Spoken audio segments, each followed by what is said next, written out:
2월 15일 새벽은혜.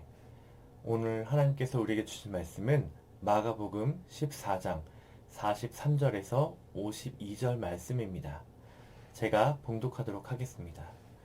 예수께서 말씀하실 때에 곧 12 중에 하나인 유다가 왔는데 대제사장들과 서기관들과 장로들에게서 파송된 무리가 검과 몽치를 가지고 그와 함께 하였더라. 예수를 파는 자가 이미 그들과 군호를 짜 이르되 내가 입맞추는 자가 그이니 그를 잡아 단단히 끌어가라 하였는지라. 이에 와서 곧 예수께 나와 랍비어 하고 입을 맞추니 그들이 예수께 손을 대어 잡거늘 곁에 서 있는 자 중에 한 사람이 칼을 빼어 대제사장의 종을 쳐 그 귀를 떨어뜨리니라. 예수께서 무리에게 말씀하여 이르시되 너희가 강도를 잡는 것 같이 검과 몽치를 가지고 나를 잡으러 나왔느냐. 내가 날마다 너희와 함께 성전에 있으면서 가르쳤으되 너희가 나를 잡지 아니하였도다. 그러나 이는 성경을 이루려 함이니라 하시더라. 제자들이 다 예수를 버리고 도망하니라. 한 청년이 벗은 몸에 배 혼니부를 두르고 예수를 따라가다가 우리에게 잡히매 배 혼니부를 버리고 벗은 몸으로 도망하니라. 아멘. 네, 오늘 말씀은 가룟 유다가 예수님을 파는 장면이 나옵니다. 이때는요, 고난주간의 금요일에 지금 새벽이에요. 그래서 예수님의 제자인 가룟 유다는요, 이 대제사장들과 장로들에게 누가 예수인지 알 수 있도록 예수에게 입을 맞추겠다고 합니다. 그래서 그 입을 맞춘 사람을 잡으라고 얘기하는 거죠. 우리가 생각할 때는 왜 이렇게 번거로운 방법을 쓰지? 저 사람이 예수입니다 라고 이렇게 하면 될 텐데 근데 이제 그렇게 생각할 수 있겠잖아요. 근데 이게 이제 옛날 시골길 혹시 아시나요? 가로등이 하나도 없는 옛날 시골길, 정말 칠흑과도 같은 그런 어두움을 아시는 분이라면 이해를 하실 수가 있을 거예요. 당시에도 가로등이 하나 없는 길이었어요. 그래서 그냥 이 빛, 뭐 달빛이나 이런 것만을 가지고 알 수가 없었습니다. 또 이제 새벽이었잖아요. 또 예수님을 따라다니는 정말 많은 사람들이 운집해 있었어요. 그래서 뭐 그들이 막 다 같이 모여 있는 것은 아니겠지만, 그래서 예수님 근처에 많은 사람들이 또 이렇게 막 삼삼오오 또 이렇게 자고 있었다고요. 그래서 누군지 특정하기도 힘들 뿐더러 자 예수자 잡아라 하는 순간 사람들이 막 누구 예수님 잡는다고 하면서 이제 그런 상황들이 혼잡해지고 그러면 예수님은 유유히 그 사람들 사이로 사라져 버리면 되잖아요. 빠져나가면 되잖아요. 그러면 사실 절대 잡을 수가 없는 거거든요. 그렇기에 가룟 유다가 예수님을 확실히 잡을 수 있도록 그 사람들도 데려가고 그 중에서 예수님에게 입을 맞추면서 이 사람이 예수다라고 하는 것들을 표시를 준다는 것이죠. 그래서 예수님은 잡히십니다. 여기서 이제 베드로라고 여겨지는 인물이 오늘 뭐 마가복음에서는 이야기하지 않지만 요한복음에서 얘기하거든요. 대제사장의 종을 쳐서 귀를 자르는데요. 예수님이 이 종을 치유해 주십니다. 자, 이것은 뭐 다른 성경에서 이렇게 묘사를 하고 있어요. 근데 이제 오늘 치유해 주시는 거는 이제 생략이 되어 있으니까 이제 이 말씀을 드리는 거고요. 그래도 이 제자가 대제사장의 종의 귀를 쳤다는 이 내용이 나오는데요. 이건 왜 그랬을까요? 이제 이게 제가 봤을 때는요, 예수님은 충분히 벗어날 수 있는 능력이 있으신데, 아무것도 안 하고 계시니까, 제자가 이제 답답하니까, 이제 예수님 지금이 움직여야 될 때입니다. 나서야 될 때입니다. 라는 뜻에서 자기가 먼저 저질러 버린 거죠. 근데 예수님은 오히려 그 귀를 잡고 종에게 대어주시면서 치유를 해주시고 순순히 잡히십니다. 그래서 제자들은 다 도망을 갔다라고 하는 것들을 볼 수가 있죠. 예수님 잡히실 때 하시는 말도 또 되게 인상 깊어요. 너희가 강도를 잡는 것까지 무장을 하고 왔느냐? 사람들과 함께 있을 때는 잡을 생각도 못하더니 라고 이렇게 얘기하시거든요. 이 말은 뭐 그렇죠. 사람들이 영문도 모른 채 예수님이 체포되어 잡혀가는 게 아니라면 예수님 근처에 예수님을 따르고 추종하는, 예수님을 메시아라고 믿는 사람들이, 수많은 사람들이 예수님이 잡혀가려고 할 때 예수님을 지킬 거잖아요. 그렇기 때문에 너희들이 이렇게 찾아왔느냐 라고 하시죠. 근데 예수님은 순순히 잡히십니다. 오늘 말씀 마지막에는 이제 배혼이불을 두른 청년 예수를 쫓다가 잡혀서 이제 다시 도망가는 장면이 나옵니다. 여기 나오는 배혼이불은요, 되게 고운 천, 영어로는 린넨천이라고 하는데요. 당시엔 되게 귀하고 비싼 그런 천이었던 것 같아요. 서민은 입지 못하는 그런 천이었어요. 그래서 이런 이 부유층 청년이 비싼 옷을 두고 갈 정도로 지금 예수님의 상황은 급박했고 또 제자들과 다르지 않은 예수님을 따른다고 하는 정말 수많은 사람들 중에 한 명이었겠지만 제자들, 그렇게 예수님과 함께 먹고 자고 이제 그렇게 배웠던 제자들마저도 도망가는 상황이었으니까요. 모든 사람이 다르지 않았다라고 하는 것들을 볼 수가 있죠. 이게 오늘 본문의 말씀의 흐름이에요. 자, 그럼 이 말씀을 통해서 하나님께서 우리에게 주시는 말씀은 뭘까요? 첫 번째는 머리 굴리지 말고 순종하자입니다. 자, 오늘 가룟 유다의 모습을 보면 좋겠어요. 유다는요, 배신을 성공으로 이끌기 위해서 대제사장의 무리들과 군호를 짭니다. 이게 뭐 이제 그런 뭐 작전, 뭐 그런 신호를 주고받는 것을 얘기를 하거든요. 그것을 입맞춤이라고 얘기했어요. 그를 잡으라고 하죠. 예수님을 잡지만 이 가룟 유다의 이후의 삶은 어떻습니까? 뭐 받은 돈을 집어 던지고 후회하며 자살을 하고 말잖아요. 그래서 가룟 유다는요, 계속 어떤 것이 나에게 이득일까를 고민했던 것 같아요.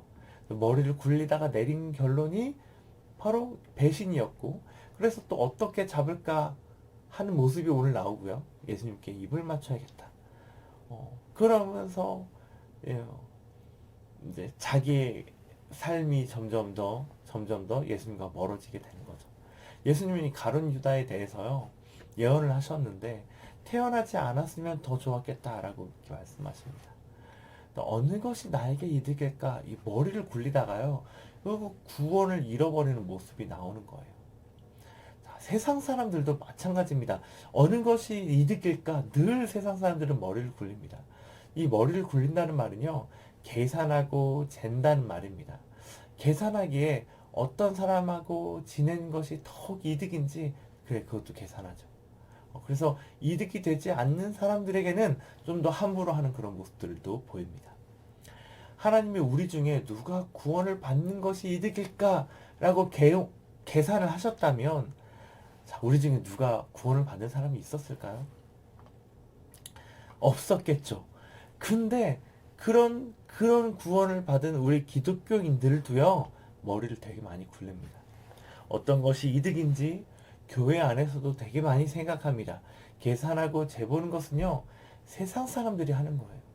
기독교인들은요, 계산하지 않고, 그럼 어떻게 해야 됩니까? 라고 얘기할 수 있는데, 하나님이 하라고 하시는 것에 순종하면 되는 겁니다.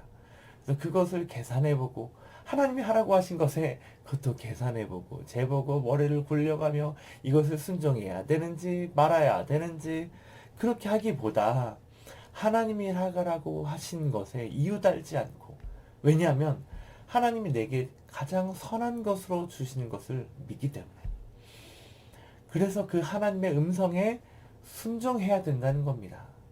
믿는 사람은 순종하고요, 못 믿는 사람은 머리를 굴리게 되는 겁니다. 때문에 오늘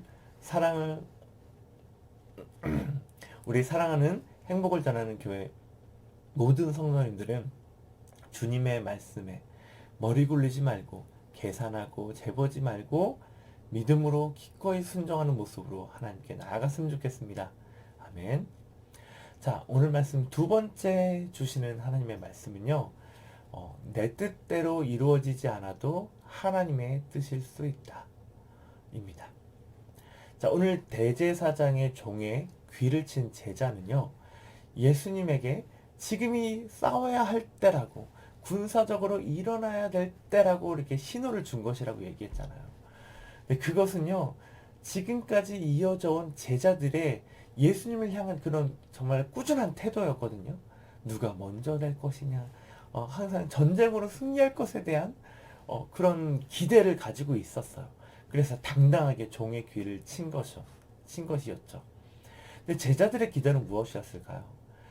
돌풍이 불어서 대제사장의 무리들을 막 날려버리거나 아니 벼락이 내리거나 기적 같은 일이 일어나서 예수님이 승리하는 상황 혹은 상황을 회피하는 상황, 그게 예수님에게 바라는 그런 제자들의 뜻이었습니다.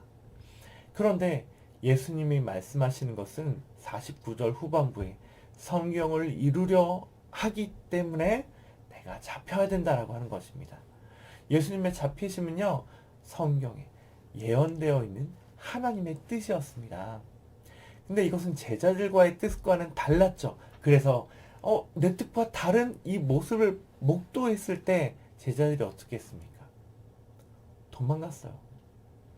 제자들에게 있어서 하나님은 그런 존재였을지도 모릅니다. 내 뜻을 내가 원하고 내가 이루고 싶어하는 나의 뜻을 하나님의 뜻에 투영하고 내가 원하는 것이지만 마치 하나님이 원하는 것처럼 생각하며 그렇게 살았던 거죠.